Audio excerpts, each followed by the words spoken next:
నమస్తే అన్న. Sir social మీడియాలో ఏదైతే వైరల్ అవుతుందో అన్ని గమనిస్తూనే ఉంటావు. Mohan Babu the legendary actor ఆయనే చెప్పుకొని పద్మశ్రీ గౌరవనీయులు మోహన్ బాబు గారు వాళ్ళ ఇంట్లో జరుగుతున్న ఇంట్లో జరిగిన ఇష్యూస్ తెచ్చుకొని రోడ్డు మీద వేస్తున్నారు. మీడియా కూడా అటెన్షన్ పెట్టేసింది. ఈ సినారియో మొత్తాన్ని ఎలా చూస్తాం? నిజంగా నాకు చాలా బాధ కలిగింది. ఇప్పుడు మొగలయ్య కొడుకు నుంచి మోహన్ బాబు కొడుకు ప్రతి ఒక్కరి దగ్గర ఫ్యామిలీస్ ఇష్యూస్ ఉన్నాయి. కావాలని ఎందుకు వీళ్ళంత పెద్ద స్థాయి ఉన్న వ్యక్తులు ఈ సినిమా ఇండస్ట్రీలో చాలా పెద్దవాళ్ళు, విష్ణు కూడా మా ప్రెసిడెంట్ తను. సో మీరు అంత పెద్ద ఫ్యామిలీ అయ్యి ఉండి ఎందుకు కావాలని చిన్న చిన్న విషయాలకు స్టేషన్ దాకా వెళ్ళడాలు, మీడియా ముందు రావటాలు. నిన్న మన కలెక్షన్ కింగ్ మోహన్ బాబు అయితే టీవీ 9 ఛానల్కి కొట్టాడు, అవునాను కదా, లిటరల్ గా. అది కూడా చాలా పెద్ద వైరల్ అయింది. అంటే మనం ఇందులో మేము చూసింది ఏంటి, మీరు సినిమాలు ఏమో కలిసి ఉందంబరా, కలిసి ఉంటే కలసుకం అన్న మీరే ఇప్పుడు మీరు ఎందుకు ఈ రకంగా నెగిటివ్ ప్రొజెక్ట్ చేయటం కానీ నువ్వు అన్నాను కదన్నా. ఈ సినిమా ఫీల్డ్కి వచ్చిన తర్వాత చాలా విపరీతంగా డబ్బులు సంపాదించిన తను. సో తన ఫ్లాట్లు కానీ మంచి స్కూల్ ఉంది, విపరీతమైన ఫామ్ హౌస్లు ఉన్నాయి. సో నిజంగా తను కొద్దిగా ఇద్దరు కొడుకులు అన్న, మంచు విష్ణు మంచు మనసుడు. సో వాళ్ళ పంచ విషయంలో మంచు విష్ణు కొద్దిగా ఎక్కువ అడ్వాంటేజ్ కలిగిన ఫీలింగ్ కలిగింది. సో మన మంచు మనసు ఒక మాట ఇప్పుడు బయటకు వచ్చి నా పోరాటం ఆస్తుల కోసం కాదు, ఆత్మ గౌరవం కోసం అంటుంటే ఒక రకమైన నిజంగా అనిపించి చూసే వాళ్ళందరూ కూడా నిజమేమో అన్న ఫీలింగ్ కలిగింది అన్న. ఇప్పుడు నాకు అనిపించింది, అప్పట్లో ఒక వీడియో చూస్తాను అంటే మా మంచు విష్ణు వచ్చి మంచు మనసు మీద అటాక్ చేస్తుంటే మంచు మనసు వీడియో చేస్తారు అనమాట. అప్పుడు ఆ వీడియో ఏమన్నా తర్వాత వాళ్ళు ఏమన్నా ప్రాంక్ అన్నారు. తర్వాత మొన్న మనోజు హాస్పిటల్కి పోతుంటే ఇట్లా మెడల మీద దెబ్బ ఆగిపోతుంటే సో ఏమైందో అనుకున్నాను. నిజంగా వాళ్ళ అని అంటూ నా భార్యను ఇన్వాల్వ్ చేస్తున్నారు, నా కూతురు ఇన్వాల్వ్ చేస్తున్నారు.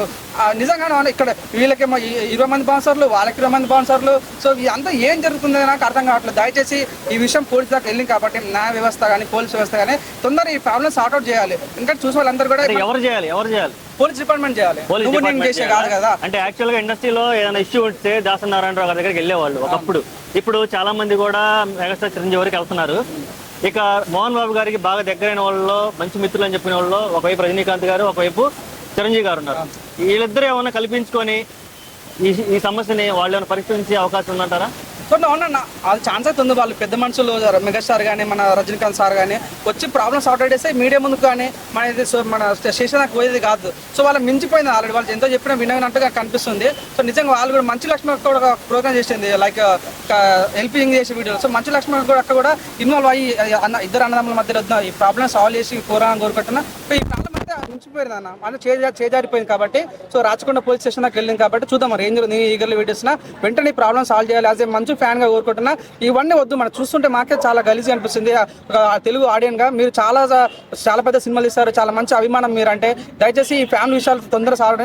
మన చూడు మాట చెప్పినా, ఒక స్కూల్ ఉంది, స్కూల్ విషయాల్లో చాలా నెగిటివ్ వ్యవహారాలు జరుగుతున్నాయి, వాటి మీద నేను ప్రశ్నిస్తుంటే నా మీద అటాక్ చేస్తారు అని చెప్తున్నాడు. చూద్దాం మరి ఎంతవరకు నిజమో మనకు డిసైడ్ అవ్వాలి. ఈ చివరికి కుటుంబ వివాదం కాస్త ఈ స్కూల్ ఏమైనా స్కామ్ జరిగి దాని యొక్క లోపాలు గుట్టు రెట్టే అవకాశం ఉందంటావా? 100% ఉందన్న. ఎందుకంటే మనోజ్ కూడా మాట ప్రతిదారి కూడా చూడన్న ఎఫ్ఐఆర్ ఏం చేశాడు, అందరు 10 మంది పేరు రాశాడు, ఎక్కడ కూడా మంచు విష్ణు పేరు రాయలేదు, మన మోహన్ బాబు పేరు రాయలేదు. సీన్ కట్ చేస్తే మోహన్ బాబు వెళ్ళి మంచు మన మీద కేసు రాశాడు. సో అవునాడు కాదన్నా. అంటే ఈ విషయాలు ఏదో ఆస్తి కోసమో లైక్ ఏంటంటే వాళ్ళ పర్సనల్ గొడవల కోసం, అంటే ఇది ఏదో పెద్ద వ్యవహారమే ఉంది. ప్రాపర్టీతో పాటు ఇది స్కూల్ సంబంధించిన విషయం ఉంది. సో కొద్దిగా అవునాడు కాదన్నా, మంచు మన మీద ఒక సింపతి కారణం ప్రతి ఒక్కరికి ఉందన్న.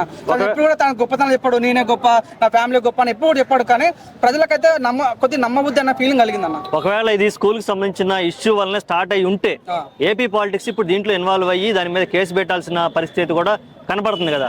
అంటే అక్కడ సుమోటోగా తీసుకోవచ్చు. ఎందుకంటే ఇది పిల్లల మనోభావాలు, తల్లిదండ్రుల మనోభావాలకు సంబంధించిన విషయం, వాళ్ళ యొక్క శ్రమను కూడా దోపిడీ చేసినటువంటి విషయం. పోలీసులు కూడా సుమోటోగా తీసుకునే అవకాశం ఉంటుంది. అలాగే అక్కడ ప్రభుత్వాలు కూడా దీన్ని ఛాలెంజింగ్ గా తీసుకునే అవకాశం ఉంటుంది. అది కూడా మళ్ళీ మోహన్ బాబు మీద ఎఫెక్ట్ చూపించే అవకాశం ఉంటుంది. సో నువ్వు అన్నాను కాదన్నా, తప్పు ఎవరు చేసినా కూడా తప్పు నిజంగా వాళ్ళ శిక్ష అనుభవించే తప్పదన్న. సో వాళ్ళు మోహన్ బాబు చేసారా, మంచి విషయం చేసినా తెలియదు కాబట్టి ఇప్పుడే పోలీస్ వ్యవస్థ దాకా వెళ్ళింది. సో వాళ్ళు ఎంక్వైరీ చేయాలి కాబట్టి ఇన్వెస్టిగేషన్ చేసి తప్పు ఎవరిది సుమోటో కేసు వేయాలా లేక అట్రాసిటీ కేసు వేయాలి ఏదైనా మనం డిసైడ్ చేస్తారు కాబట్టి. సో ముందు చూద్దాం, పోలీసు వాళ్ళు డిసైడ్ చేస్తారు కాబట్టి ఇప్పుడు మనం ఏం చెప్పడానికి లేదు. వన్ ఫైనల్ వాడు మంచు మనోజ్కి అన్యాయం జరిగిందా అనిపిస్తుంది అన్న, చూస్తుంటే అనిపిస్తుంది కొద్దిగా. అందుకే వాళ్ళ ఫ్యామిలీని, వాళ్ళ భార్యని ఇన్వాల్వ్ చేయడాలు కానీ, వాళ్ళ కూతురు ఇన్వాల్వ్ చేయడాలు కానీ, మన మోహన్ బాబు వచ్చి మీడియా ముందు కొట్టాలి కానీ, అది నిజంగా అక్కడ తప్పు జరిగిన ఫీలింగ్ వచ్చింది. చూద్దాం ఏం జరుగుతుంది, వెయిట్ అండ్ సీ.